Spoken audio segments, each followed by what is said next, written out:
What's going on, people? Ryan Williams ARSCRY here with your match preview for the game Arsenal taking on Crystal Palace. Now, if you're new to the channel, please make sure you like, share and subscribe. Let me know your thoughts in the comment section and your team selection. Now, let's look at the game, of course. Arsenal taking on Palace. And let's be real, our record against Crystal Palace in a number of years hasn't exactly been great. We remember the debacle of last season at the Emirates where it was 2-2. And unfortunately, you know, we were up 2 goals and we dropped 2 goals. And Granit Xhaka had his moment. You know, the Emirates Stadium. Well, I haven't seen it look as bad as it did that night. That was pretty bad. Do you know what I'm saying? Unai Emery was there struggling. I mean, a lot of negatives that night. But, you know, Mikel Arteta is the manager now. Granit Xhaka is not the captain now. And, well, in terms of league position, we're not in a very good state as we even was then. Let's be honest. So, how do we line up against this game? Pretty straightforward, to be honest, and how I would line this up. Guys, let me know your thoughts on my lineup as well in the comment section. And again, guys, road to 100 subs, of course. Please make sure you like, share and subscribe. It's important to help me get this channel up and booming. We're on 61 subs, so again, thank you to the new subscribers that's joined us on this journey. But road to 100, let's keep it going. So, for the goalkeeper, of course, it has to be Bernd Leno. I mean, there's no chance we're putting Alex Runnison in there. Not disrespect to Runnison, but he's not ready yet. And Leno has actually been a very good keeper since, you know, letting go of Emi Martinez and ensuring that Bernd Leno is going to be the #1 going forward for Arsenal Football Club. And he's done such a fantastic job being in goal. Right back, now, for me, obviously, I would like to give AJ Maitland-Niles more of a chance, but that is probably not going to be it. So we're more than likely going to see Hector Bellerin. In the last few performances, he's had looked well. He's played decent.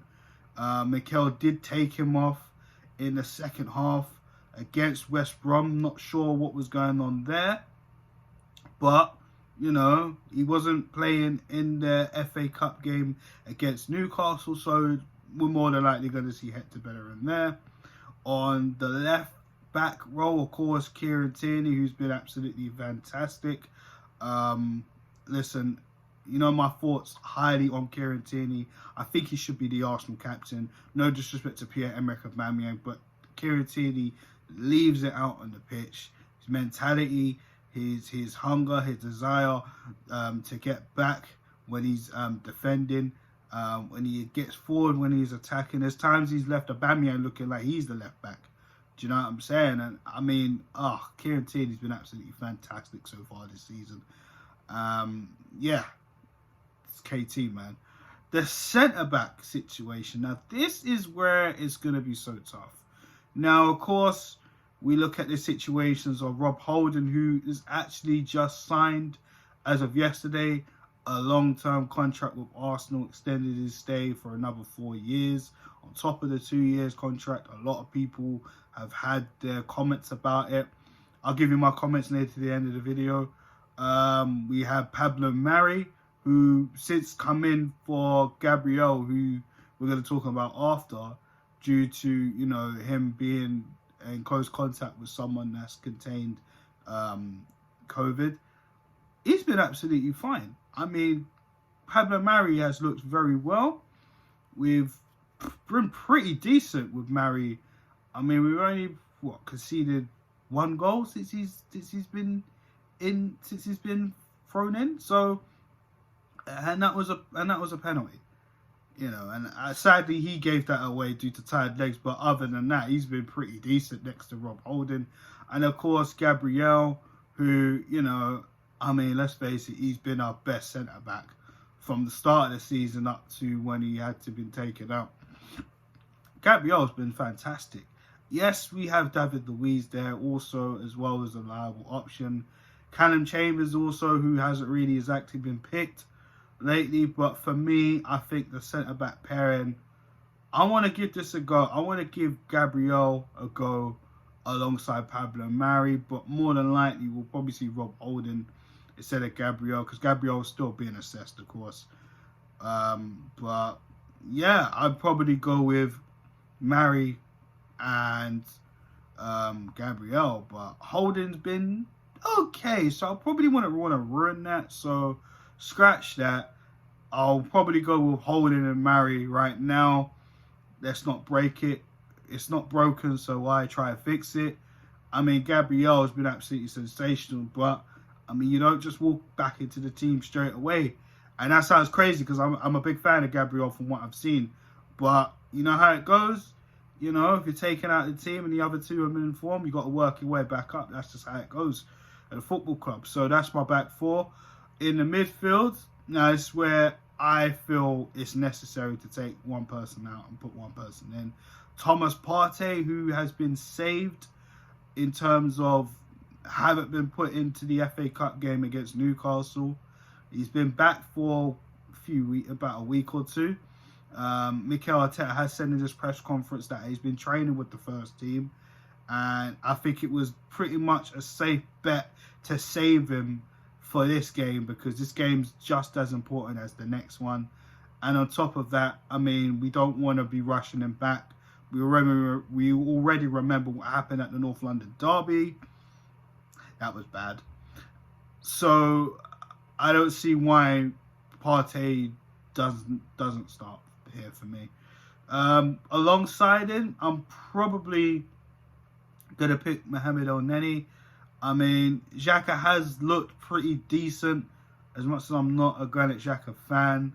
However, I feel Xhaka and Partey, that combination, I don't necessarily feel it will work out. We've already seen El-Neni and Partey in action. We've seen them against Manchester United. It was pretty well partnership. So hopefully we can see more of that.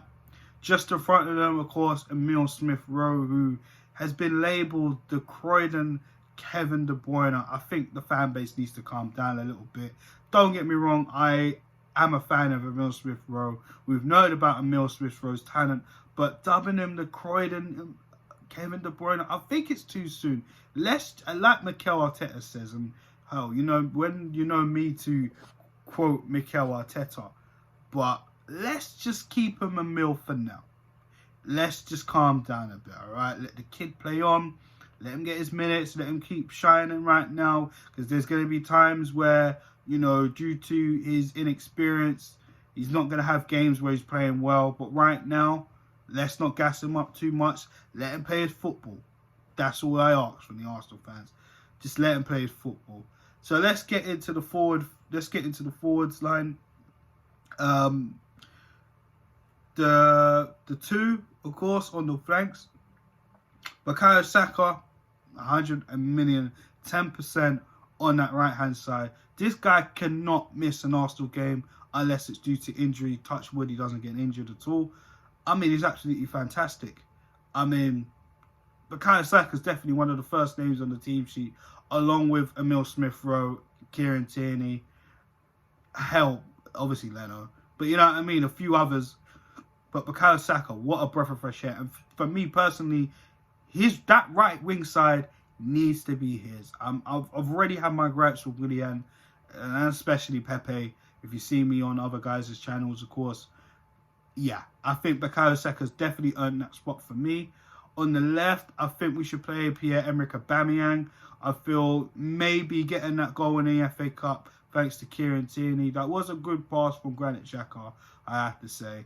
But I think getting that goal has definitely taken off some pressure from his shoulders. So hopefully he can be firing, and a Pierre-Emerick Aubameyang could slowly get back into light. He did do an interview, I saw it today, in fact, how he talked about how he hasn't really been on form, this, that, and the third. But he said he reckons he could get back into the swing of things, which is positive, you know, more positive interviews from Aubameyang, because I haven't forgotten about that North London derby interview. That was very very uninspiring and not very much encouraging for my club captain. But, you know, we know what Aubameyang can do. So hopefully he can get back into the thick of things.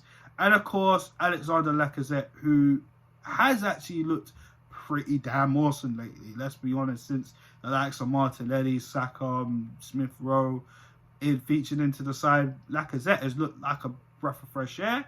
And to be honest, he's definitely key in this game, as well as helping out the youngsters and his boy Aubameyang. And it's integral that Lacazette plays. He's looked in perfect form. Hopefully, he can keep the momentum up. So that's that. That's my team. And guys, let me know your thoughts on that, and I'll give you my scoreline prediction at the very end of this video. So, to talk about the Rob Holding deal. My personal opinion on it, I mean, a lot of people are not happy. Personally, I'm not sure about it. I'm going to be honest with you, and here's my reason. And it's not I'm hating on Rob Holding. I just don't know about Rob Holding. I mean, he's very inconsistent. There's been games where he's looked good. There's been games where he's looked absolutely poor. There's times in games where he invites pressure on himself. He doesn't clear the ball out properly. But there's times where he heads the ball out. It's like he does better when there's pressure on him. But he invites pressure onto himself. It's absolutely ridiculous. I'm not sure. We know he hasn't exactly recovered well from when he had his ACL injury a few seasons ago. And then, you know, he's been a bit up and down since he's come back. Because before that, he was pretty much doing all right before he got injured. And yeah, it just hasn't really been great since he came back from injury. But since partnering up with Pablo Mari, he's looked pretty decent. Does that mean right now was the time for him to sign a new 4-year deal?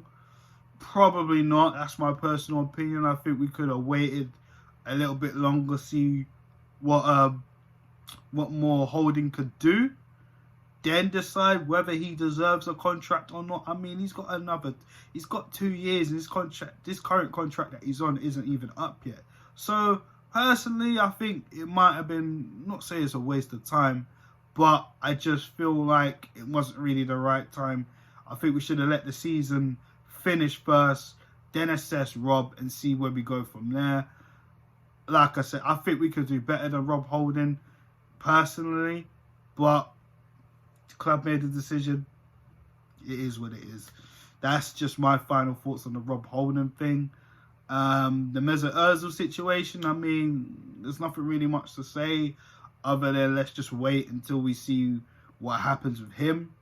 At the recording of this video, I did find out news that Balogun, and this is probably going to upset a few Arsenal fans, this is the latest rumour, has already signed a pre-contract with RB Leipzig. Take what you want from that rumour. Right now, I'll believe it when I see it. But if the rumours are true, Arsenal have cocked up another star in the making.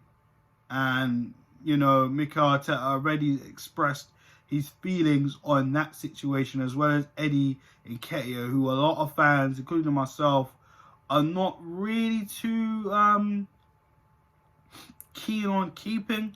And that's no disrespect to Eddie Nketiah. It's just maybe we feel Balogun is the better choice. Eddie Nketiah's stats are great for, you know, the under 23 levels, but, you know, when it comes to talent, I think Balogun just has that extra special quality, and maybe Nketiah could probably shine at another club. I don't know.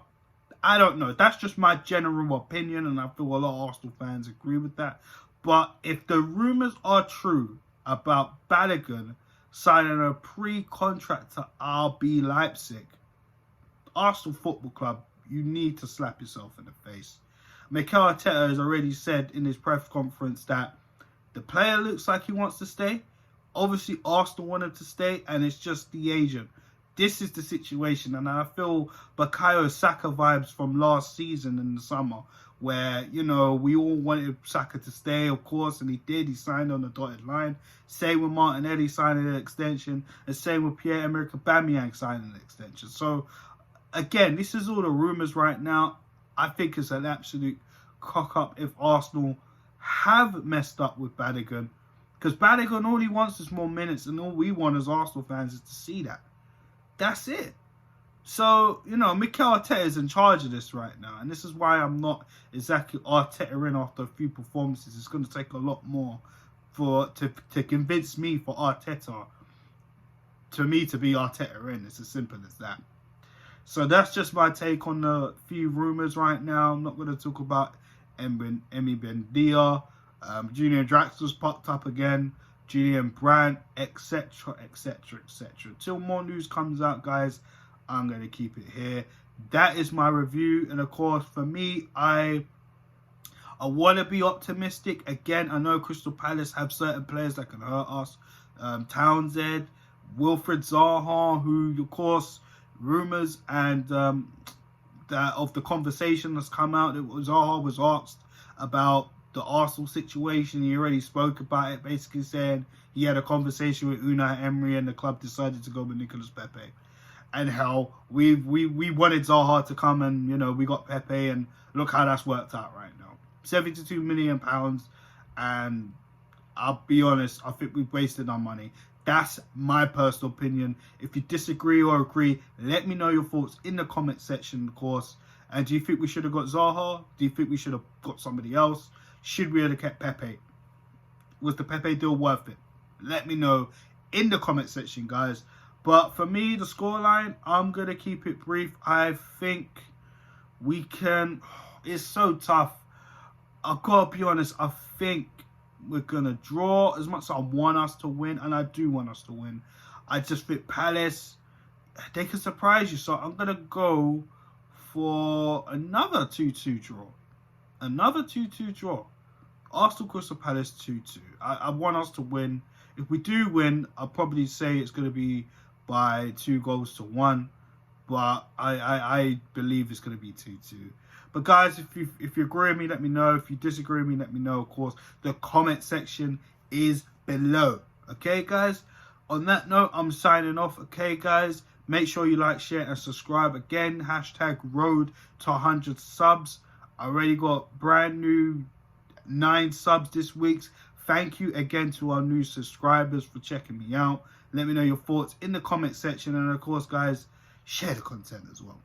So on that note, guys, I'll be back with our match review after. And of course, check out Mr. Arsenal's podcast, where I will be doing a watch along with the gang once again. So, Arsenal, let's go in there and get the 3 points. Peace.